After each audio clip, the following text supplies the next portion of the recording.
Hey there, happy Friday. Great to see you here. If you are joining me from this lovely Southern California day, I just came in from the beach actually with my daughter. It was awesome. We've been doing a little challenge at our work all about managing our time, getting our notes done, actually taking a lunch. And I did that today. And I made a date with my daughter to go down to the beach. And we just got back, which is awesome. That definitely forced me to take a lunch today. So if you haven't joined me before, my name is Julie Hirschberg. I am the owner and the founder of Reactive Therapy and Wellness here in the Los Angeles area, where it does feel like summer today. And I join you every Friday here on our Facebook page to talk a little bit about what we're learning and doing. So thanks for joining me today. Today, we're talking about one of my favorite topics, which is neuropracticity. So different than neuroplasticity, but it's basically those practice elements that drive neuroplasticity, that drive brain changes. And the reason that I'm so interested in this topic and so love this topic is because of Mike Studer, to be honest. So Mike Studer is a prominent physical therapist, a fellow of the American Physical Therapy Association, a neurologic physical therapist who has really done a lot for our profession in the way of taking what is in the literature, what evidence there is, and putting it into practice and making it very practical for us as physical therapists. And I have been a friend, a colleague of Mike's for a long time. And several years ago, we started hosting him for a course at Reactive. And that has become our Neuropracticity course series. We have one coming up in March. And we actually have a little We Love Mike sale happening. So where it's $100 off of that course. And it really got me thinking about, gosh, I've learned so much from Mike over the years. And I want to share a little bit with you today about some of those pieces of neuropracticity. So we're going to start with several things. We're going to start, what is neuropracticity? What are some of the key elements to drive motor learning? We're going to talk about fear, because this is a big area that Mike has taught me a lot about. And there's a lot in the literature as well. And it's one of those components that can really lead to neuroplasticity gone awry in the wrong direction. And then finally, there was a really great article by some of my closest colleagues at USC and great leaders in the field that just came out on motor learning last month. So I wanted to share all of that today. So that's a lot. Let's hop into it. And the first is, what is neuropracticity? This is one of the words that Mike Studer has made up. And what it is really is those elements of practice, how we practice, that truly drive brain changes. And there are some real key elements to this. This is kind of where our neuropracticity started, our neuropracticity series started, was with the optimal theory. You've probably heard me talk about it before. This is a theory of motor learning, and it includes some three key elements that we talk about again and again and again. And those include providing autonomy, providing an external focus, and providing enhanced expectancies.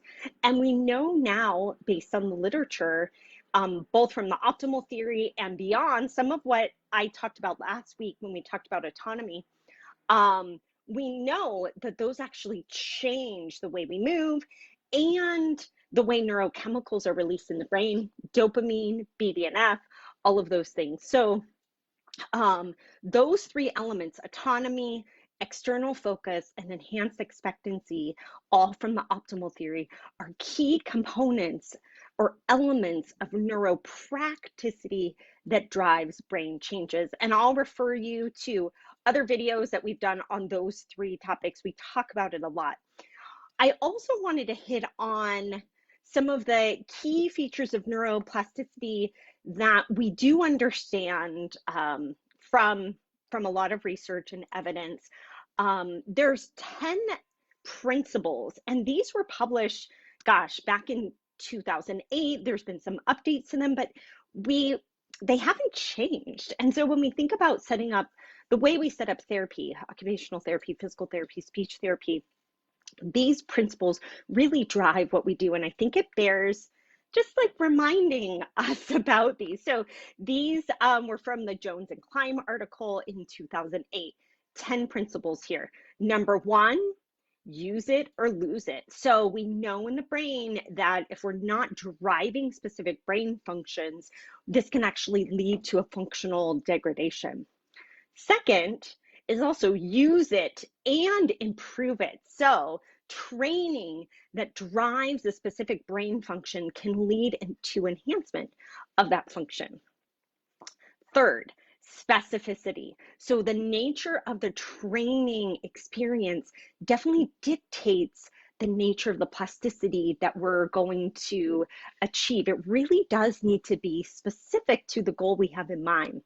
Number four, repetition matters. We do know that to induce neuroplasticity, it requires repetition. And for some things, it requires more than others. So for example, if you have been if you're working with somebody that's experienced dizziness for a really long time, let's say years and years of dizziness, it's going to require some repetition of positive experiences, let's say with driving or motion or head movements for them to, for that person to start to see those plastic changes in the brain.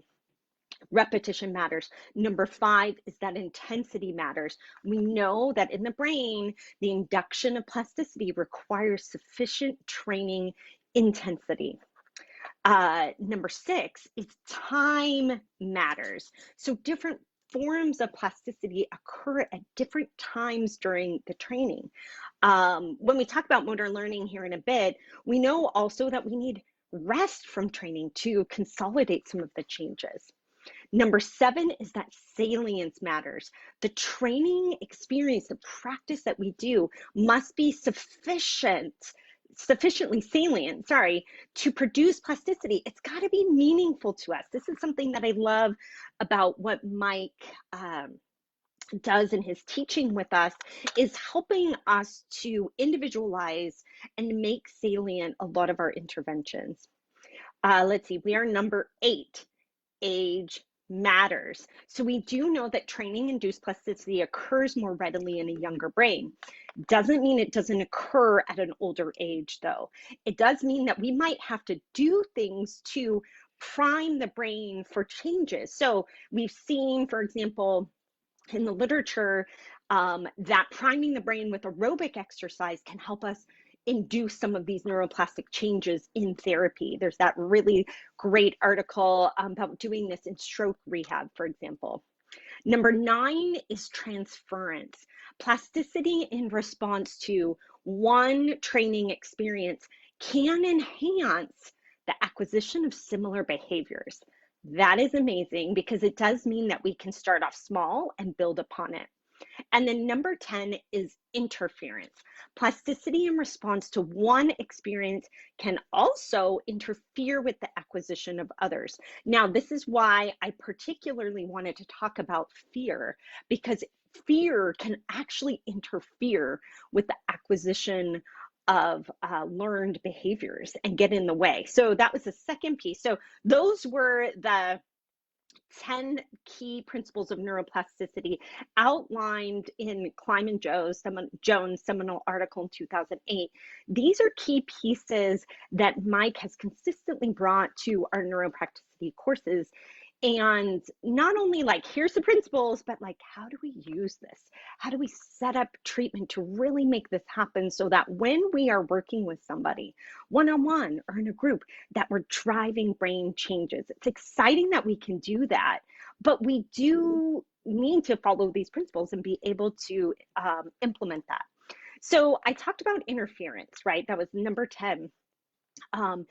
Fear can actually be one of those interference pieces. And last year in Neuropracticity 3.0, Mike talked about fib and fab. So fib, fear inhibited behavior, and fab, fear avoidant behavior. And we know this, and Mike talked about this in looking at the literature in a few ways. So for example, some examples of fear avoidant behavior. So fear of pain actually increases the pain signal. Fear of dizziness, fear of stuttering with speech, fear of falling, fear of missing a putt in golf can actually impair the person's ability to do those things. Same things occur with fear of being incontinent. Fear of an errant throw in baseball can impair the person's ability to perform that behavior.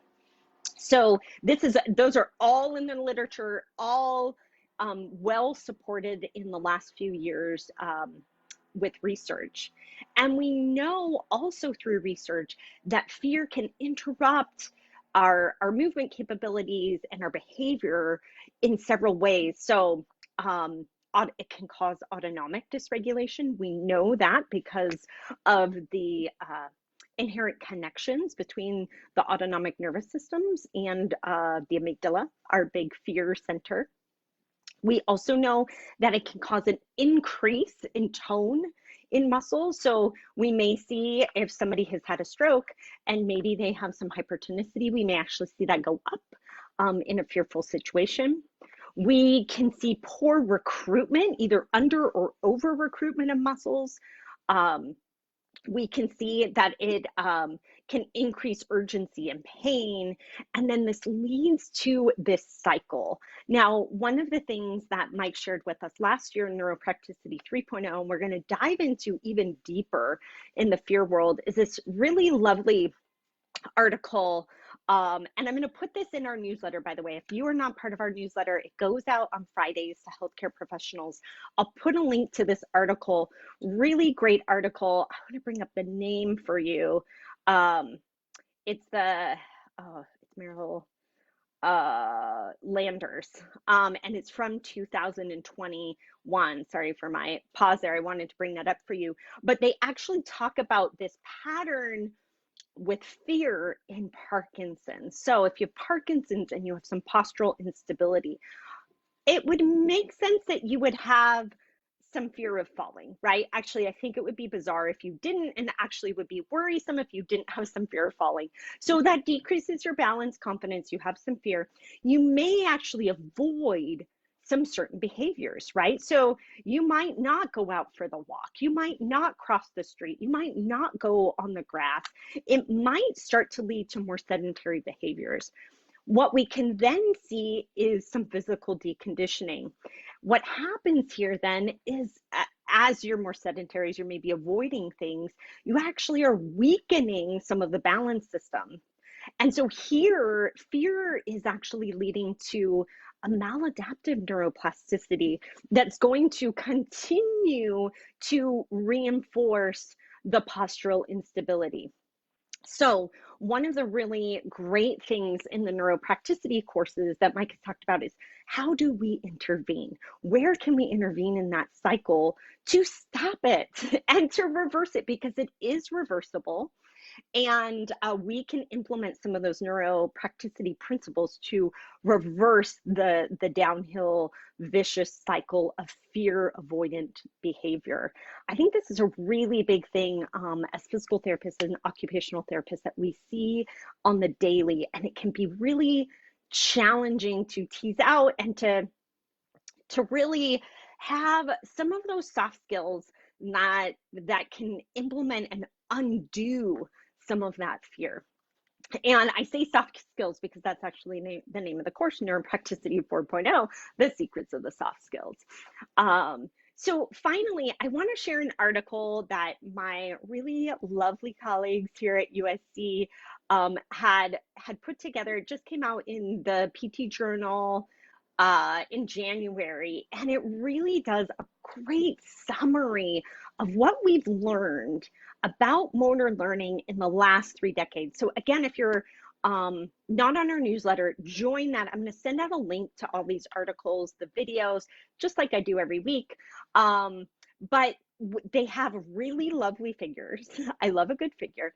And basically look at this huge field of motor learning research and look at the mechanisms that we can see that are either instructive, reinforcement, use dependent, or sensory motor adaptation that can really drive motor learning. So these are things like providing performance-based external feedback, the way we use practice, like task-specific mass practice, or the way we set up practice for sensory prediction and error. These are all huge areas that Mike incorporates into our neuropracticity course. How do we take these pieces? They often feel, what's the word? Kind of hard to grasp. They're philosophical, they're theoretical, they're performed in a motor behavior lab. But what I love about the learning I have been able to do with Mike, what our team has, is taking that and translating it into here's what we can do in the moment with the person in front of us. How can we set up the task conditions and the practice conditions to really drive home motor learning? And do it in a way that is person specific, because we know, and this is what this article does really nicely. So again, you gotta join our newsletter. I'll send this article. It's free, full text. What I love is that they talk about these different areas of motor learning mechanisms: instructive, reinforcement, use dependent, and sensory motor adaptation, and talk about the primary neural substrate that's involved, whether it's the prefrontal cortex or basal ganglia, motor cortex and spinal cord, or cerebellum. That way we could be very specific with our intervention depending on what the person has intact, what we need to drive neuroplasticity in. And I love that the precision in which we can provide our intervention goes so high when we consider neuropracticity principles. So lots of great research out there. It's been really fun to dive in a little bit and read this week some of the new things that are out there. And I'll send it to you today. So I've got links to all the articles, all the way from optimal to this great motor learning article that just came out, to the fear avoidance cycle article that I talked about. Those are the key principles of neuropracticity. And we're going to go even deeper, like really deep into these in the Neuropracticity 4.0, and particularly talk about how do we do this across the spectrum of diagnoses, to somebody who has a lot of cognitive impairment, to the athlete, to somebody with persistent post-concussion symptoms, to a person who has MS, and really individualize these pieces. One of the things that I love about our neuropracticity courses is that Mike does on-the-spot mentoring with us. We can bring patients, we can bring them online, we can bring them in person, and Mike helps us problem solve together. I've never been to a course that does that, and I gain so much from that. So we do have limited spots, I will say, for that, because we can't have everybody in the course bring their patients. So if you're interested in that, please sign up and submit that you would like mentoring and support for your case. So we're putting Mike's course on sale. We have a We Love Mike sale. That's actually the code. It's $100 off, and it's now through Monday, which is Valentine's Day. So you should grab that course. You should join us in March. It's online. And every year I've done this course, it has literally changed my life and changed how I approach patient care. It's huge. So I hope you'll join us. I can't wait to see you there. And thanks so much for joining me today.